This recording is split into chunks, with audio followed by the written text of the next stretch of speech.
welcome back to another episode of the Melanin Money Show. And you already know who I'm here with. I'm gonna give him an indifferent intro today because he got the rich uncle vibes. I damn near cussed him out when I got to my computer. Like, who do you think you are? But now he's fresh to death. We got rich uncle Carter and we got rich auntie Jacqueline Shattuck with me as always. How are y'all today? I'm doing. Go ahead, Jack. Rich auntie and uncle, but you know, we over here doing our thing for real. Yeah. You already know the vibes. You know the vibes. Yeah, man. I'm having a good time. I'm still on vacation, so I was about to change before the episode, but then I was like, no. If George said it's rich uncle season, I'm rich uncle on vacation, so let's get it. Yeah, let's get it. You know, at the end of the day, it's a lifestyle. So just to give y'all some context, right? If you're now an avid listener of the podcast, then you know the last time we recorded, his ass was in Colombia. He's still in Colombia. You know what I'm saying?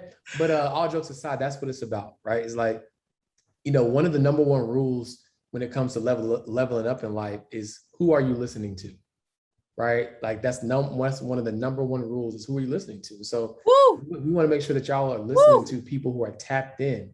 Wait, actually out here. Wait, taking that a little bit deeper, like your inner self, who are you listening to? Are you listening to that negative inner self, or are you listening to the positive one that wants to see you do better? That's a fact. That's a whole fact. Why I sip on my positivity water. So she's on positivity water. I think I'm gonna keep it a buck with y'all. I'm on this margarita. I had to bring something into the equation that felt rich uncle-ish when I got on the screen and I saw Carter dressed the way he was dressed. Jacqueline's always gonna be good, but but low key, Black brilliant billionaire in the making is on your shirt. How is that true? Not? Yeah, I mean it's true, but that rich uncle vibes be hitting them. Yeah, speaking of which, shout out. Wait. It's the lifestyle marketing versus like the real life. Right, I'm tripping. Like we can actually make money off this. I'm tripping. But now, speaking of which, a shameless plug, go ahead and head over to the Melanin Money store. You know what I'm saying? Cop your merch. But y'all, let's get into it today. Jacqueline, please let us know, what are we diving into today? All right, guys. So it's a very controversial topic today. If you read the title, then you know what we're talking about. We're talking about college. So raise your hand if you went to college. Well, that's all three of us. Your hand didn't raise. Right. I didn't see your hand. There you go. Okay. My hand. That's like a Scout's honor raise. That was like, who waves like this? It was like I have no loyalty to my college wave. A shame. Like, fair enough. Just keeping it completely honest, like I did serve on the alumni board, and they're gonna hate me for this because I go back and speak all the time. They're probably gonna cancel me. Probably gonna cancel me. I was like alumni of the year in 2019. So. Yeah, so I'm like, I don't have a lot of loyalty, and it's not my fault. Okay, my school started as like a commuter school, a junior college. I went to Kennesaw State University. So for those of you who don't know, we're actually one of the largest schools in Georgia. It's about 20 minutes outside of Atlanta. So, you know, good school. But it was always what previous alums would call a PCP school. So it was a parking lot school. So people would come to go to class and then they would leave. So there was like no school spirit. There wasn't a real sense of like ownership to the school. So that's just trickled down. They got a football team after I graduated, and they've been doing really well. So hopefully that's picking up school spirit. But that's the reality of my college situation. So my Scout's honor of college is a little bit void. Gotcha. But I thought the title was that college is a scam. Because if that's the title, I feel like this is going to be a controversial topic, and I'm here for all of it. Okay, all of the smoke. I'm here for all of it because this is something I use a total line on, but at this point, I'm all the way in on my opinion. So I just can't wait to share our thoughts on it.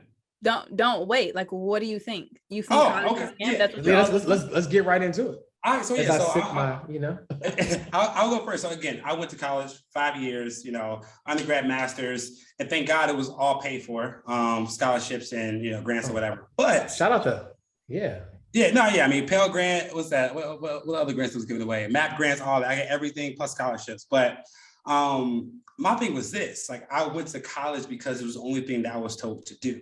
I was like, this is what you do to be successful. And believe it or not, I actually judged people who didn't go. right? When I was in college, my thing, I was like, yo, you don't go to college, you're nobody, right? Like I had this sense of spirit.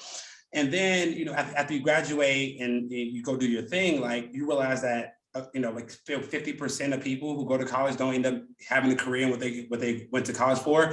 And then the average person has $50,000+ of student loan debt. And you think about like, is it the only way or is it even the right way, right? Because if you want somebody to go to college for $100,000 just to get a job paying 40, and then you make them pay back all those student loan debt, like what type of life are you projecting them to live? So go ahead. That's a great point. So let me interject real quick. So like, when you think about it, right, we see those memes or the tweet cards, and it's like, don't let $50,000 a year hold you back from $50,000 a month. And now we know the bag is even bigger, right? But like, you know, shout out. But the point is this. The point is, when, to your point, Carter, I remember like it was yesterday. I've been an entrepreneur for a little minute. And I remember when I was going down that road and everybody was like, no, like, you know, get the, you know, climb the ladder and get the corporate card and travel and consulting. And that was the way, you know what I'm saying? I'm not saying there's anything wrong with it. Like, if that's your MO, that's your MO. But I remember I was looked at like a weirdo or an outcast for trying to pursue my own path. But you realize quickly that you might be able to make a really good salary and really good being ultra relative in corporate America. But when you go all in on personal development and self-education, that's where the real bag comes from. You know what I'm saying? Like, I'm the guy that likes to like celebrate my friend. I don't talk about my wins that often. I'll talk about my friends' wins all the time. And so I don't think that sharing this again is overkill. But Carter, you know, your birthday month, right? Your birthday month, 30 years old, you made a very, very, very good salary in 30 days, right? If you were in corporate America, what you made in 30 days, you would have been looked at as really successful. Everybody in corporate America, like in entrepreneur world, the goal is 7 figures, right? You still hear some people talking about 6-figure businesses, but we all now know that the goal is 7. But what you made in 1 month is what people aspire to make in their entire career, excuse me, not their entire career, but their entire year.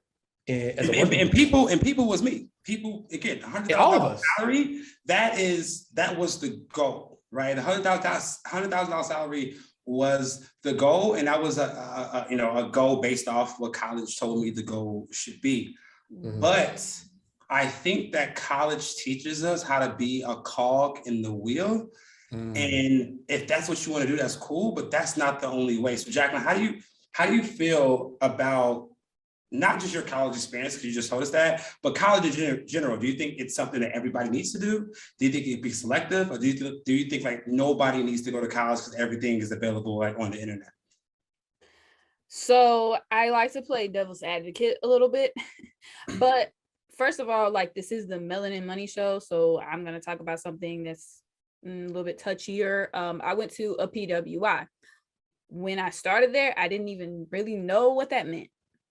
So, you know, I thought I was going to a school that was diverse. I was like, I want to go to a school that has diversity in it. That was just my personal opinion.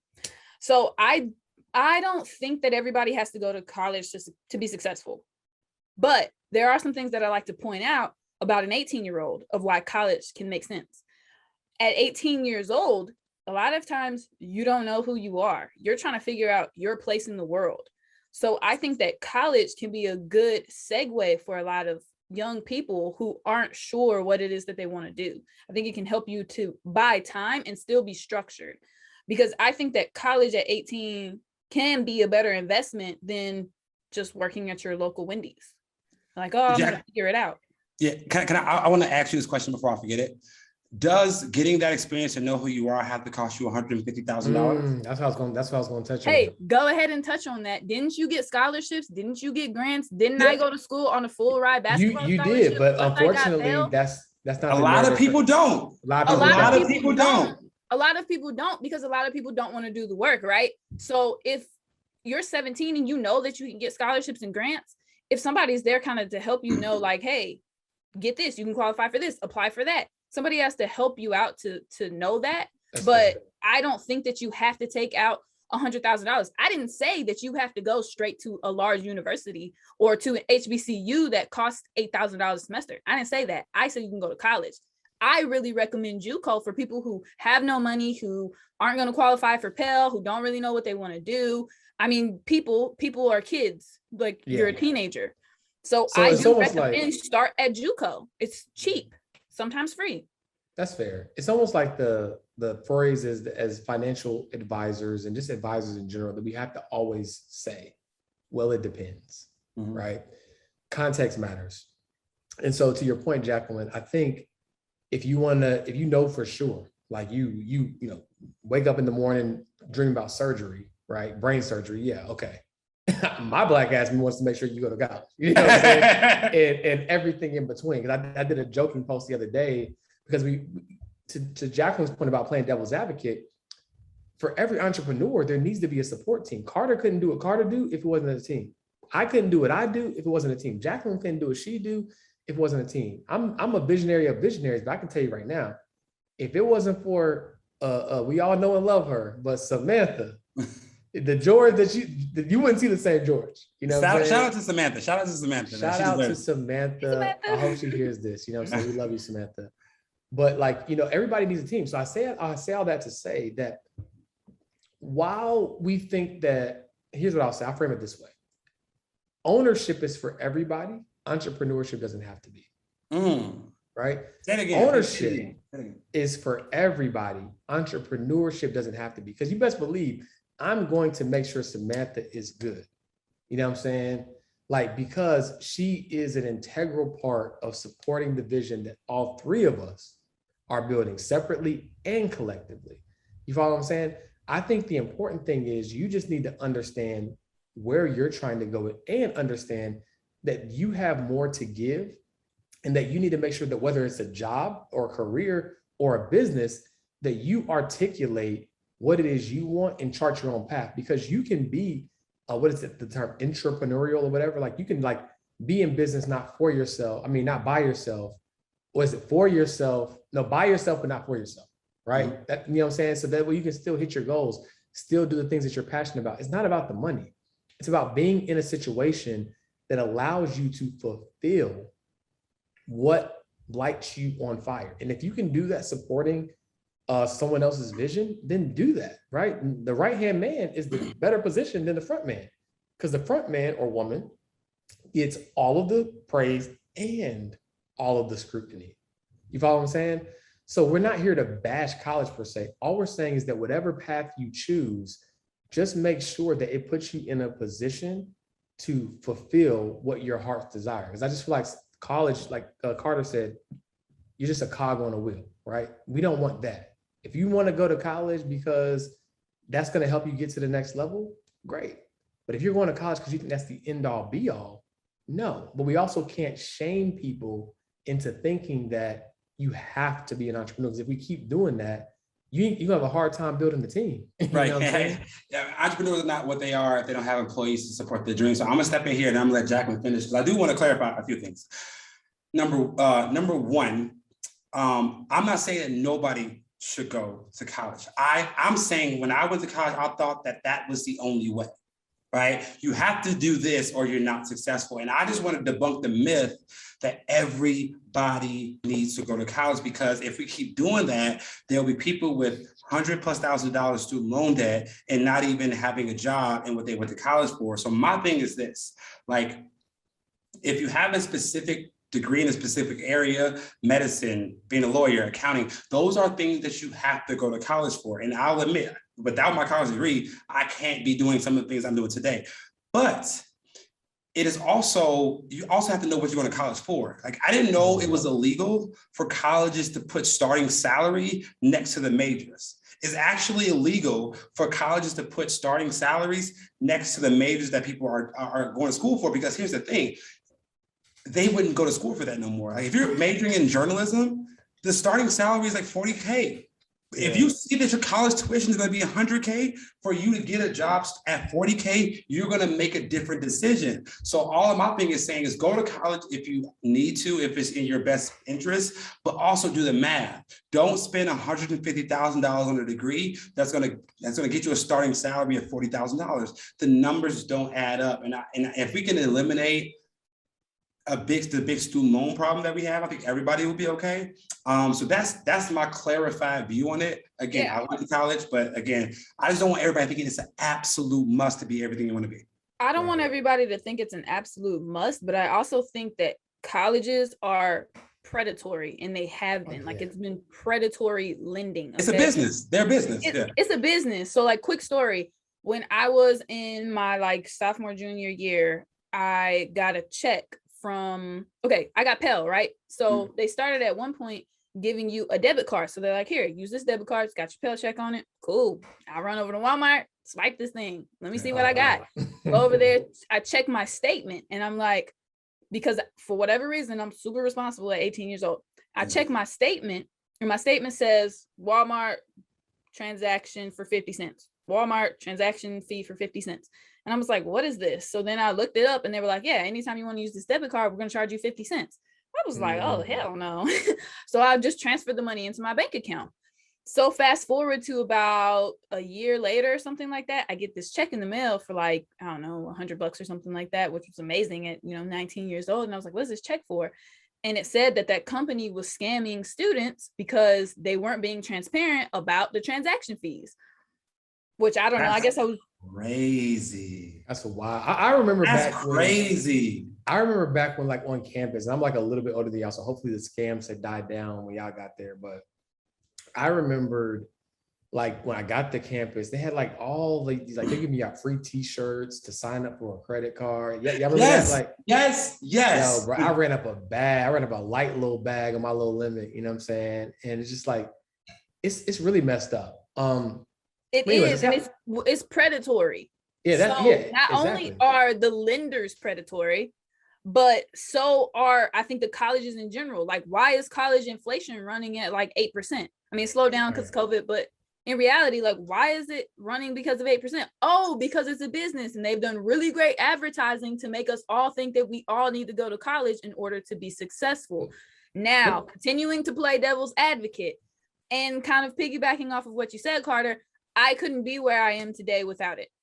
Like, I was super lost at that age. And basketball was the only thing that really was propelling me forward. But she can't hoop, though. Going to college was going to be the only thing she's trying to glaze over it. Even further. I'm trying to finish what I'm saying, because y'all like to cut me off, and then I'm going to give y'all ass this free smoke, and y'all will chill.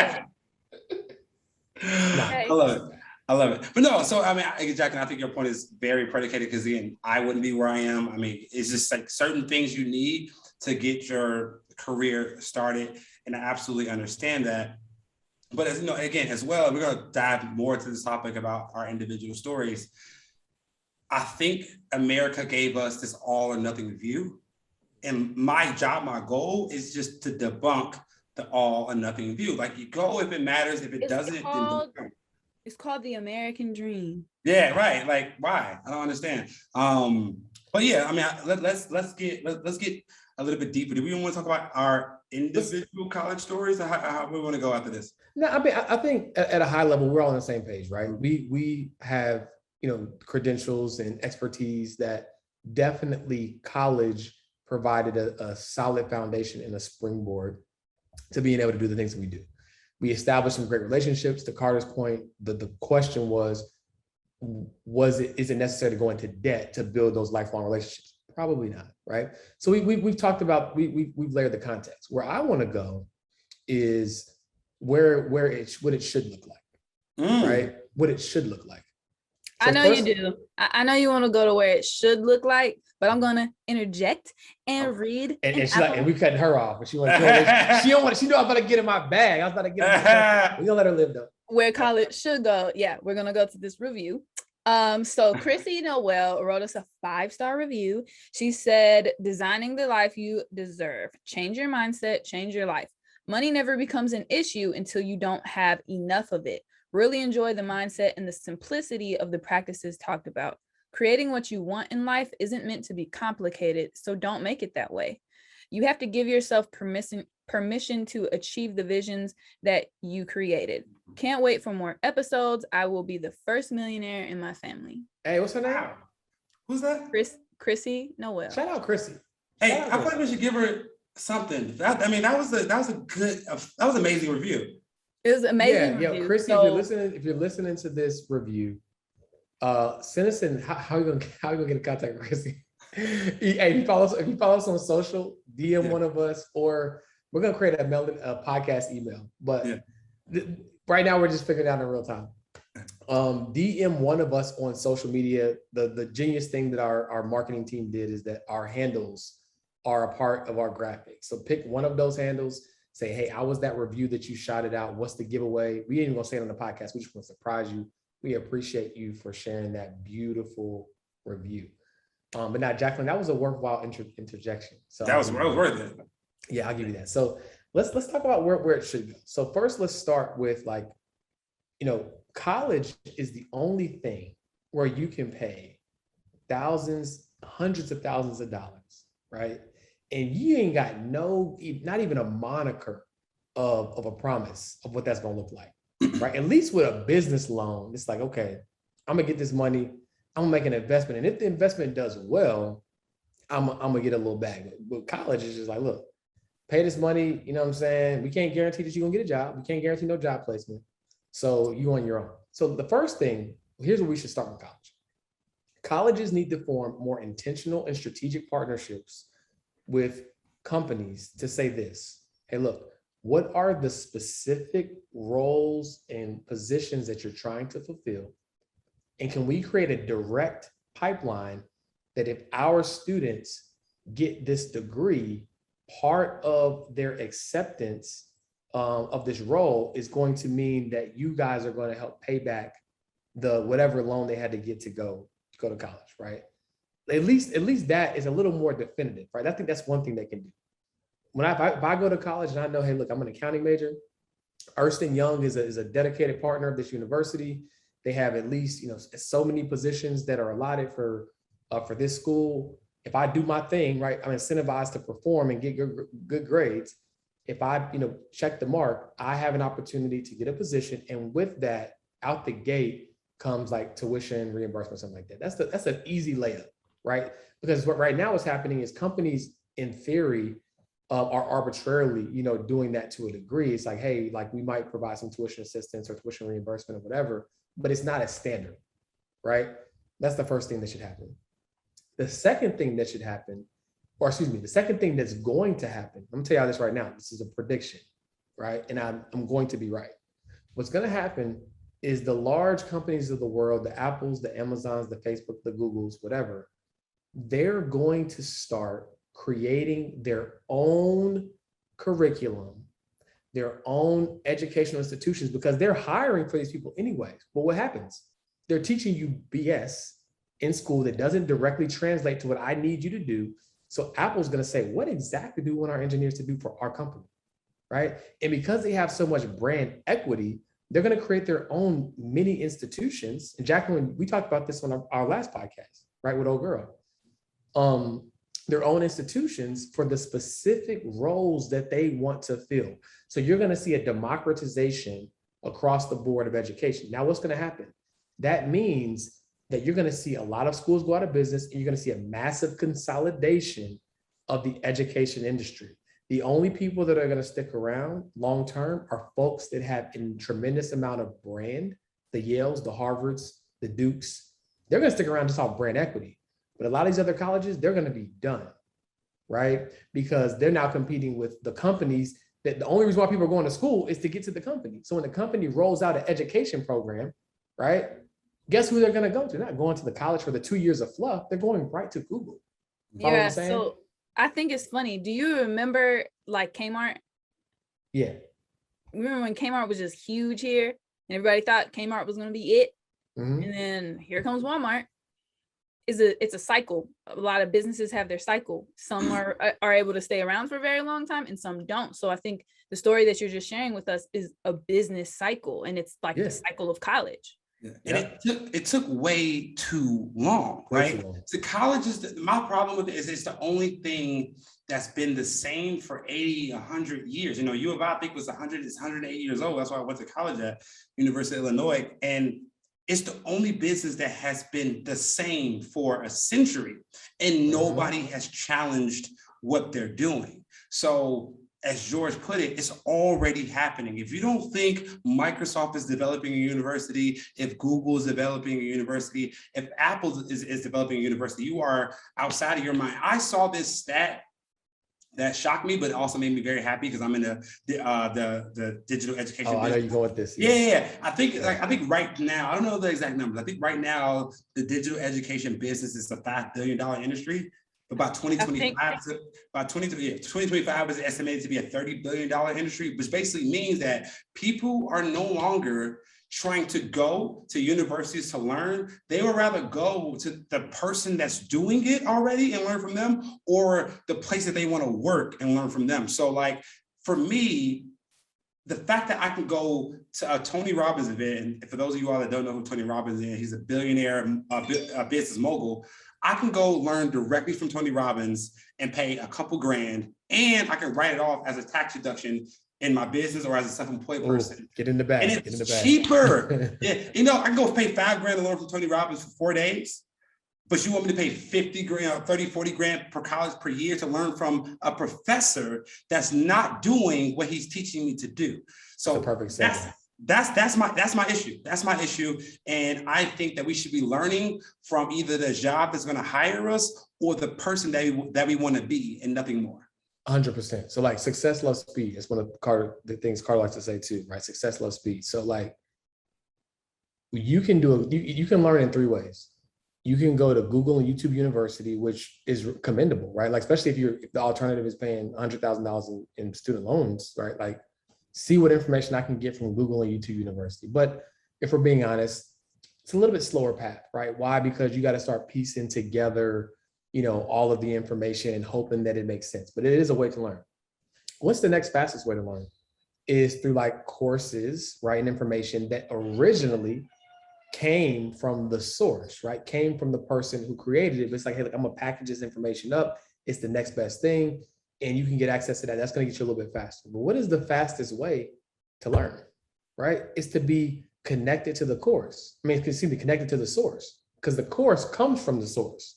So imagine getting direct access. So if we're gonna do college, if I'm gonna pay 20, 30, 40, 50, $100,000 a year, that professor, his ass or her ass better had actually got results, right? What we've allowed for far too long in the space of academia is I immerse myself in education, and as a result of it, I'm qualified to speak on it, and you're gonna pay me all this money. No, the reason why that's not okay is because context matters. And the only person who's gonna know exactly the variables and scenarios and situations and circumstances that are going to happen in real time is the person who did it, right? Which is why, and again, no shout out to financial educators, that's the fine line between financial education and financial advising, right? It's like financial education means I accomplished something and I'm going to tell you what worked for me, and I hope that it works for you, right? Financial advising is I not only have probably done it for myself, I've also helped hundreds of other people do it.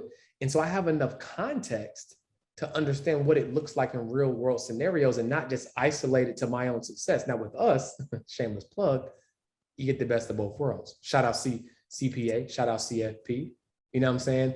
But we got to understand, we got to stop letting these fake gurus, you know what I'm saying? Like, and that's not just for the educators, that's professors too. You're a fake guru if the only thing you ever did was get a PhD and you ain't never did nothing about it. Yes, sorry, you're a fake guru too. You just because you got an alphabet soup behind your name, you don't get the shit on the financial educators who might not have credentials but got results. Sorry. We need a drop for that. We need a drop for that. You know what I'm saying? You say something heavy. I'd rather put a him 500, a Justin Owens, you know what I'm saying, in a classroom who might not have an alphabet soup behind their name, but got real results in real time, real receipts in real time. I'd rather put a Carter Cofield, you know what I'm saying, granted, he got receipts and credentials. I'd rather put a Jacqueline Shattuck who got receipts and credentials in front of the classroom. You know what I'm saying? So that's the one thing that has to go away. The first thing, forget everything I said, the first thing that needs to happen is we got to start expecting more from academia. Gone are the days that you immerse yourself in education so you can teach. Okay. No, now, give us a job. You know what I'm saying? I'll Now- take that Professor bag. Professor George. I like, they got a sound, they got a ring to it. Professor, you know what I'm saying? Rich uncle coming there with my brim hat. Talk to me. yeah, I'm not gonna lie, that's important. So at Kennesaw, we actually had this issue where we were on the news. So it was a young Black guy. He goes, and y'all should tag him if you're listening and you know him. I'm not gonna say his name, but so he goes into the office, to the counseling office, right? Because you go to your specific college, whatever you're studying, you go in there, you want to meet with your counselor, or you're required to meet with your counselor to get access to the next level of classes. So he has to meet with the counselor to get access to the next level of classes. He ends up recording this on video. You can Google it. He goes in there, asks the counselor, like, hey, ask the secretary, hey, I need to speak with the counselor. I need to make my appointment. So she's like, yeah, the counselor just kind of keeps blowing him off. Was like, yeah, no, I'm not meeting with you. So one day he was like, look, this is the end of the line. I've come in here like 3 times. I've called. I'm trying to make my appointment. Like, I need my appointment. So he's sitting in the lobby waiting. He's like, you know what? I'm just going to wait on her. He's like, I know she's here. I'm just going to wait on her. So he sits in the lobby and waits. And he pulls his phone out and he's recording. And the counselor comes out and she was like, you're harassing me. This is harassment. You can't just be here waiting on me. This is harassment. He's like, I've tried to schedule like 3 times. I've come in here. Like, you're not even trying to see me. And he's like, I have to see you. I don't want to see you. I have to see you. And she's like, no, this is harassment. You need to leave, da, da, da. So it makes the news. I'm pretty sure she got fired. But it was like, how do you have a college who literally is not helping their students? That happened for me too. My counselor, I go in there and was like, hey, so which classes should I take first in my high level courses? Like, how should I go about it? What's the quickest way to tackle this? She was like, you can start with whatever basic classes. So I had to sit there and figure it out myself after I had this assigned counseling meeting that I had to go to. I was like, this is the worst ever. So colleges have to do better on their part of helping us along. So I think you're right. Colleges are going to have to switch up what they do in order to stay competitive. Yeah, give us that bag. You know what I'm saying? I'll take it. But here's the thing. I heard the saying, and it applies to colleges so well. And this will kind of really put me over the ledge of like, I don't think that it's mandatory. It's like, you can watch Michael Jordan shoot basketballs all day. You can take notes on Michael Jordan shooting basketballs all day long for years. But until you step on the court and actually shoot a basketball, you do not know how to shoot. So that's exactly what professors are. You're watching people in business, and then you are teaching a business administration class. Cool, but you never went in business. So you have no right or authority to teach people what you haven't done yet. And it's a difference between seeing something and doing it yourself. And for me, I want to learn from a doer, because I know they can get results that help me not fail as many times as they did the first time. First of all, there's 2 roles. Yeah, but first of all, don't call George out for taking notes and not actually going out and shooting the ball. So we know that's cute. You know what his shot looks like. So that's cute. That's cute. I'm a lefty. Like, I'll put cash on it. Like, we can record a whole episode on this. That's cute though. Don't talk about it, be about it. Go ahead. I'm with that. I'm with the shits. There's 2 roles. Let's simplify. There's 2 roles. You're either on the field or the court, or you're in the stands. That's it. That's it. Right? That's it. You're either on the court and in the field and in your stance. Yeah, you could be a coach, but you probably played before to be in that position. Yeah. And now, you know what? Let's be nice. Let's shift a little attention away from the professors and the college and the financial institutions. Let's talk a little bit about the the digital course creators, and just the people who have now taken advantage of this vulnerability in the marketplace. Because I think this is an important opportunity for us to touch on this too, right? Because at the end of the day, our main objective conceptually is to make sure that people who are trusting the educators are getting information that can change their compensation, right? That's our goal, right? It doesn't matter because if college was doing their thing, we wouldn't be talking about college. We're only talking about college because college ain't doing their thing right now, right? So let's talk about some of the educators too, because we want to hold everybody accountable. We don't want you to listen to this and be like, you know what? you get the Birdman hand rub, and you start thinking about how you're going to get a little bit of that bag that we was talking about. We want to make sure that everybody is abiding by the rules. Because here's the thing. If you're a financial, or excuse me, I keep saying financial, that's my lane. If you're an educator, right, make sure that you have gotten results. First and foremost, I think it goes without saying, well, gotten results for yourself, right? Before you go out here and try to jump in the education industry, because here's what's going to happen, right? You trying to go package, you trying to go download Carter's tax-free living ebook because you see him running up a bag, and you don't know, you don't have the context to understand how this stuff works. So now you repackage somebody's information because you see everybody's interested in it. You don't got no credentials. Now you pushing it, right? And when people got questions that really impact their situation, and by and large, what we do, right? You don't want Uncle Sam knocking on your door, right?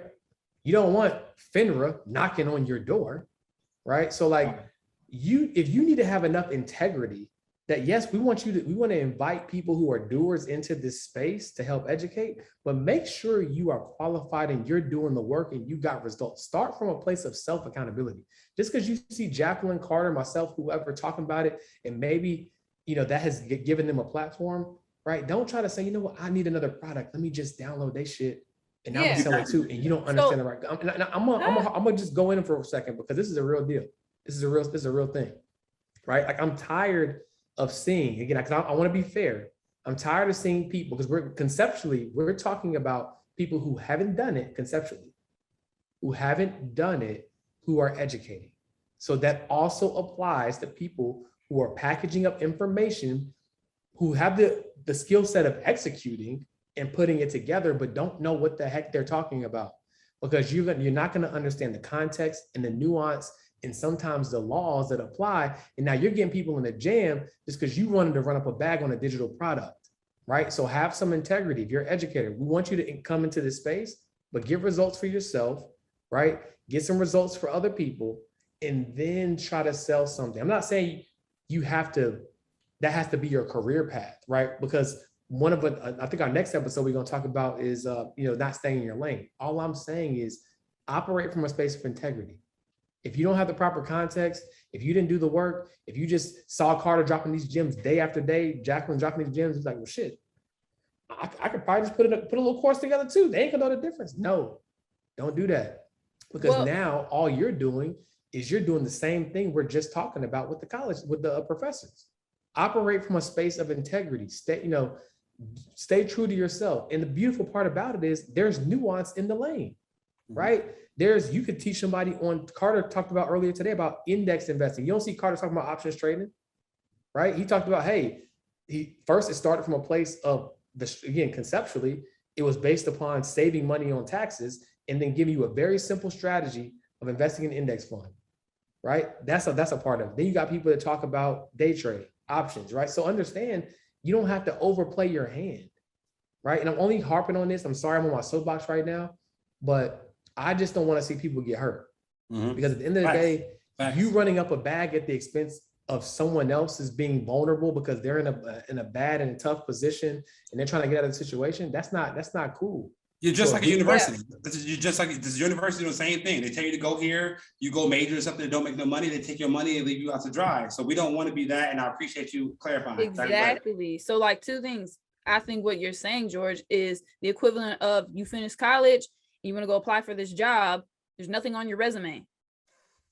So you're applying for this job of being a course creator and there's nothing on your resume. Get something on your resume. You might got to work for free to get something on your resume, to get some results, get it done. And then to your point, Carter, of you just saying like, you're being just as bad as the colleges. I'm at a point where I feel like it's irresponsible for you not to have any follow-up for people who buy your course, because they buy the course. It's kind of like going to college. You go to college, you get the degree. Cool. They didn't offer you any ongoing training. They didn't offer you any way to get a real job. Like you were talking about earlier, George, like get a guarantee, like work with this company to say like, hey, you're going to bring these people on board. Right. So I feel like it's the same way in the digital course space. That's why when you finish one of George's or Carter's courses, or eventually mine, You're able to join the Melanin Money community. Preach, queen. Because we're there to help you follow up on what you just learned. Preach. I think that it's irresponsible for you to just sell a course and then be like, okay, that's it. I'm not following up with you. Hey, Carter, I'm gonna let you say it. What's the quote about community? Oh, you say it better than me, bro. I said that quote to you one time and you ran with it. So I'm gonna let you do your thing. Go ahead. I took a card out of your book because every time I give you something, I'm like, wait, slow down, bro. What are you doing? Relax. No, I'm just kidding. Yeah. So you can survive without community, but you cannot thrive without one. You know what I'm saying? We all have information. Say it again. You can survive without community, but you cannot thrive without one, right? Like you need to be in the space. You need to be in the room. We're going to do another episode on just the power of being in the room. I think we touched on it really recently because we relaunched our community. But I got a homegirl, and again, there's so many stories. Like, gosh, there's so many stories. I got a homegirl. We both paid $5,000 to be in a room. And the last time I said this, she did 19 grand in 3 days. Now she's at 91 in 22, and she'll be at 114 by the end of the month off of a 5-minute conversation that we had. And we both paid to be in the room paid to be in the room for unrelated reasons, right? So there's so much power just by being in the room. You follow what I'm saying? Mm-hmm. And that's what community gets you. If you go to a conference, you're gonna get some gems on stage, but it's those conversations in the hallway, right? The community is the hall. I think Carter, when you went to the Circle CEOs conference, you was at the airport, right? Like you tapped in with some guys from the conference, right? And it's those power in those conversations. Matter of fact, just to make it full circle, it was a hallway conversation that even got Jacqueline on my radar. Mm-hmm. I was at the conference that you and I met at, Carter, and then someone was like, so-and-so? I was like, nah, I don't. And they sent me her page. I was like, she looks too cool to be. There's only so many cool financial advisors. There's like 10 and we are occupying 3 spaces. You know what I'm saying?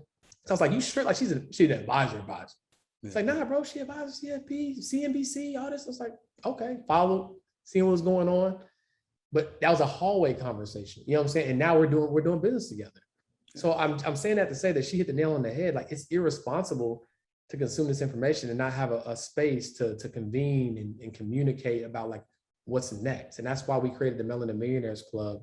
And whether you join us or you join any community, like you need to be in a space where you can connect with other like-minded people.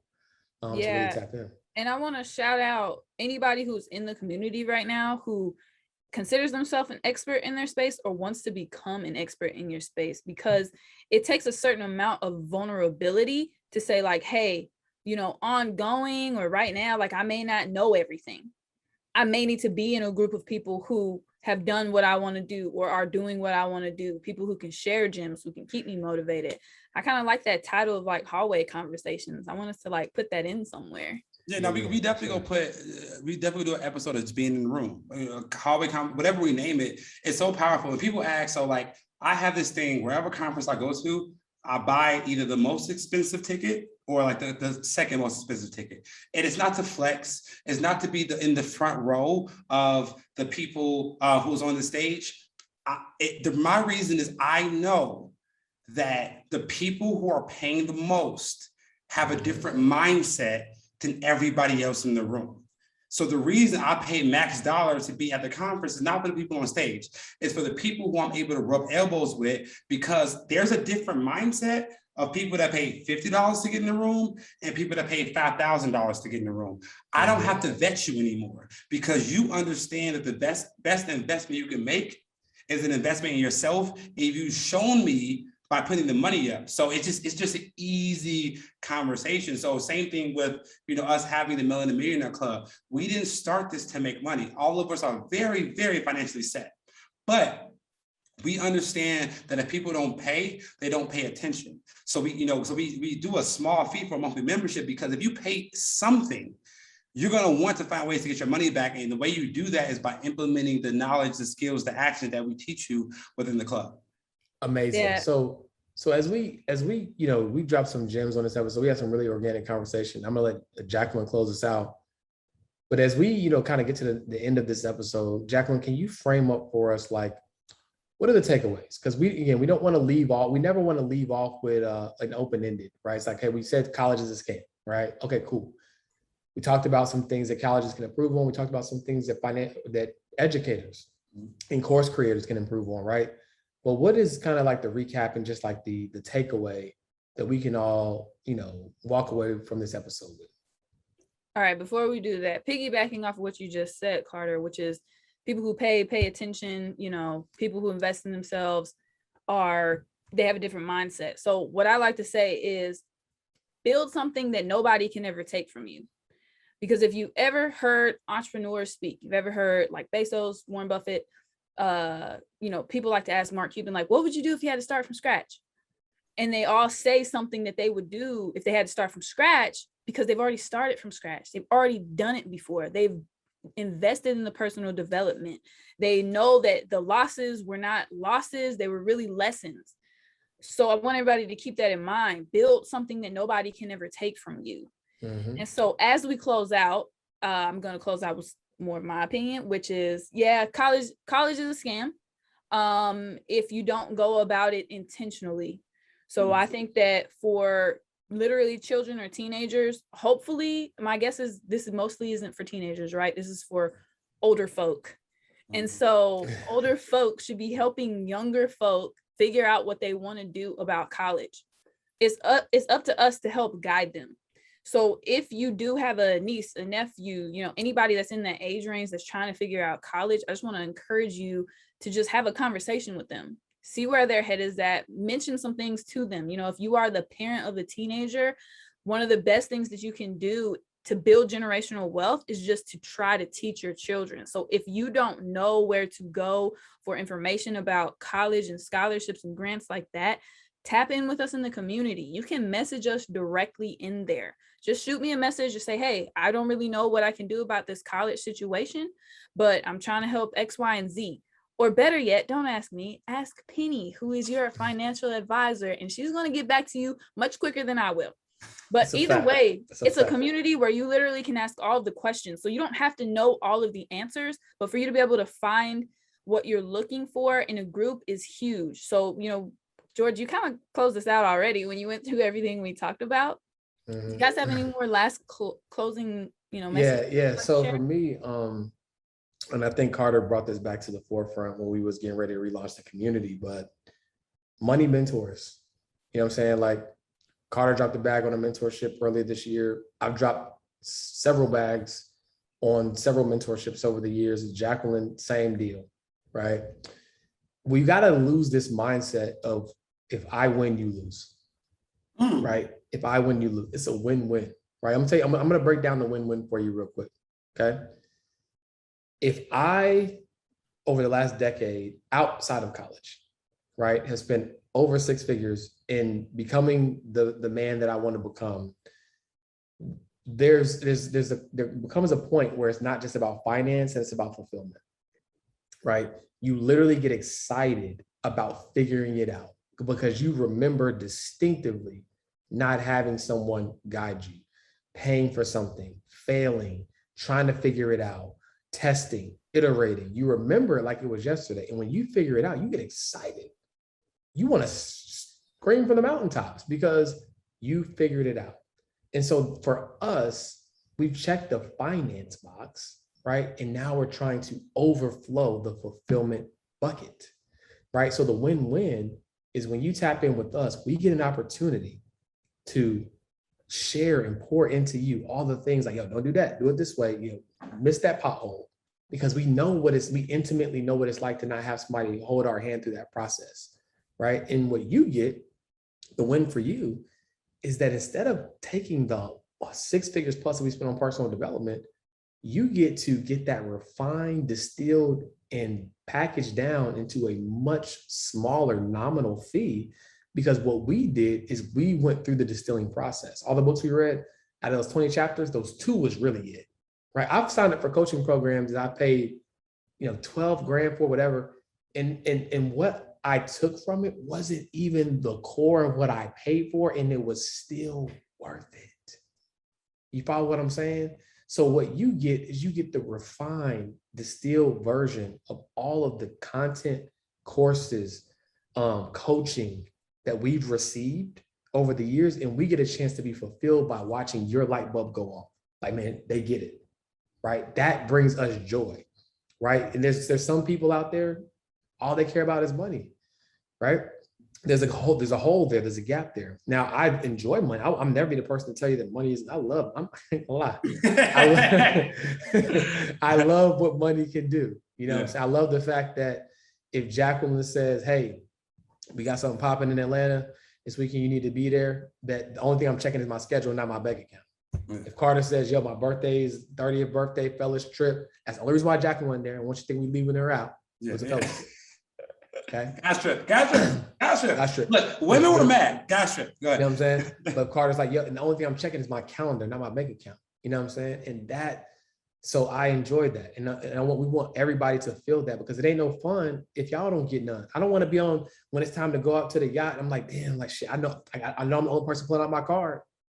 I want us to be fighting over it. You know, so I think, matter of fact, the Circle CEOs, they got a little thing that they do now. It's like, when they go out to dinner, it's like they play a game on who's gonna pick up the tab. You know what I'm saying? But it's like we want to make sure that everybody gets some. Pause. No, it's all good. It's all good. That's all I got for y'all. You know, you round it out. And I ain't got nothing to say, but man, I'm happy to be to give back some of the knowledge that I attained. And the beauty about teaching is that every time I teach somebody else, I get to learn again. So that's another form of a win-win. And let's get out of here on that, y'all. Peace. Peace.